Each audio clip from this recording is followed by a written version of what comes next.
Sir இப்போ கேன்சரால நெறைய பேர் வந்து அஃபெக்ட் ஆகுறாங்க. அவங்கள எப்படி சார் நம்ம டேக் கேர் பண்ணிக்கணும்? அவங்க வந்து எமோஷனலாவும் கொஞ்சம் வந்து வீக்கா இருப்பாங்க. ஹேர் ஃபால் ஆகும். அது வந்து அவங்களுக்கு செல்ஃப்லேருந்து கொஞ்சம் இதுவாகும். அத பத்தி நீங்க என்ன சார் நெனைக்கிறீங்க? அவங்கள எப்படி நம்ம பார்த்துக்கணும்? கடின போராட்டம் தான், அதில் மாற்று கருத்தே இல்லை. ஃபைட் ஃபார் கேன்சர்ன்றது ரொம்ப ஈஸி கிடையாது, ரொம்ப கஷ்டம். நல்ல உதாரணம் வந்து இப்போ ரீசெண்டாக வந்து நம்ம ஹுசைனி சார் வந்து பார்த்திங்கன்னா அந்த கராட்டே மாஸ்டர் அவர் வந்து இறந்தார். பிளட் ரிலேட்டட் ஒரு கேன்சர்னால வந்து இறந்தார். இப்போ அவர் வந்து பார்த்திங்கன்னா எவ்வளோ கடைசி வரைக்கும் வந்துட்டு எப்படி போராடினாருன்னு சொல்லிட்டு பார்த்துக்கிட்டு இருந்தோம். தைரியமாக வந்துட்டு எனக்கு இந்த நடந்துகிட்டு இருக்கு, நான் வெளியே வந்துடும் நம்பிக்கை இருக்குது அப்படின்னு சொல்லிட்டு நிறைய போராட்டம். ஸோ அதனால் வந்துட்டு கண்டிப்பாக எமோஷனலி ரொம்ப டவுனாக இருப்பாங்க. ஸோ இந்த இடத்துல ஃபேமிலி சப்போர்ட் ரொம்ப ரொம்ப முக்கியம். ஸோ ஃபேமிலி அவங்கள டேக் கேர் பண்ணுறது, எமோஷனலாக அவங்க கூட சேர்ந்து வந்து இவங்கள வந்துட்டு நெகட்டிவாக பேசாமல் பாசிட்டிவ் எனர்ஜி கொடுக்குறது. ப்ளஸ் இன்னொரு சைடில் சைக்காலஜிஸ்ட் வந்து நல்லா கவுன்சிலிங் கொடுக்குறது, சைக்கியாட்ரிஸ்ட் வந்து தேவையான கால கவுன்சிலிங் கொடுக்குறது, ரிக்ரியேஷனல் ஆக்டிவிட்டீஸ் கொண்டு வர்றது, இதெல்லாம் பண்ணி தான் அவங்கள வந்து பார்த்திங்கன்னா சைக்காலஜிக்கலாக இது பண்ணணும். இல்லைனா நிறைய டைம் வந்து பார்த்திங்கன்னா there something called as Damocles syndrome and burnout சிண்ட்ரோம்னு சொல்லுவாங்க. டெமோக்லிஸ் சிண்ட்ரோம்ன்றது என்னென்னா, ஒரு கேன்சர் பேஷண்ட் வந்து கேன்சர்னால அவதிப்பட்டுக்கிட்டு அவங்க மன உளைச்சலாகி சூசைட் பண்ணிக்க வாய்ப்பு இருக்குது, சூசைட் பண்ணிப்பாங்க. அதுதான் டெமோக்லிஸ் சிண்ட்ரோம்னு சொல்லுவோம். ஓகேங்களா?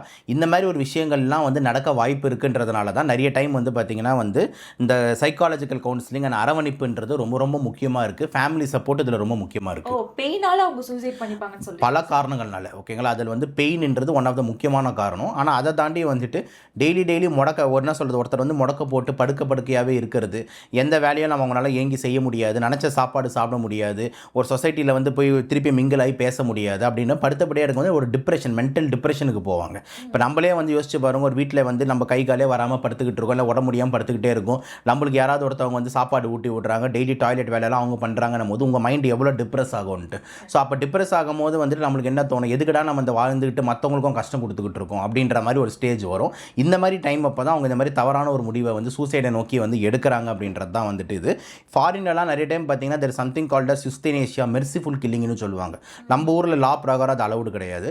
அங்கெல்லாம் இந்த மாதிரி பேஷண்ட்ஸை வந்து கில் பண்ணுவாங்க. ஓகேங்களா? மெர்சிஃபுல் கில்லிங் அதாவது என்னென்னா, ஏன்னா அவங்க பிழைக்க மாட்டாங்க, இவங்க ஒரு கஷ்டப்படுறாங்க, தினம் வழியில் அவதிப்படுறாங்க அப்படின்னு சொல்லிட்டு இவங்கள வந்து பார்த்திங்கன்னா மருந்து கொடுத்து இவங்களை இறக்க வைக்கிறது. ஓகேங்களா? அது அனிமல்ஸ்க்கு பண்ணுவாங்க, ஹியூமன்ஸுக்கு பண்ணுவாங்க. ஆனால் நம்ம லா பிரகாரம் அதெல்லாம் அலவுடு கிடையாது, மெர்சிஃபுல் கில்லிங் பண்ண முடியாது. ஓகேங்களா? ஸோ அதனால் வந்து பேஷண்ட் கடைசி வரைக்கும் நம்ம பெயின் மேனேஜ்மெண்ட், பேலியேட்டிவ் கேர்னு ஒரு டேர்ம் தான் யூஸ் பண்ணுவோம். கடைசி வரைக்கும் அவங்கள வலி இல்லாமல் எப்படி பார்த்துக்க முடியும், அதுக்கு என்ன மெடிசன் கொடுக்க முடியும், சைக்காலஜிக்கல் எவ்வளோ சப்போர்ட் கொடுக்க முடியுன்றதான் நம்ம ஊரில் பண்ண வேண்டிய விஷயம்.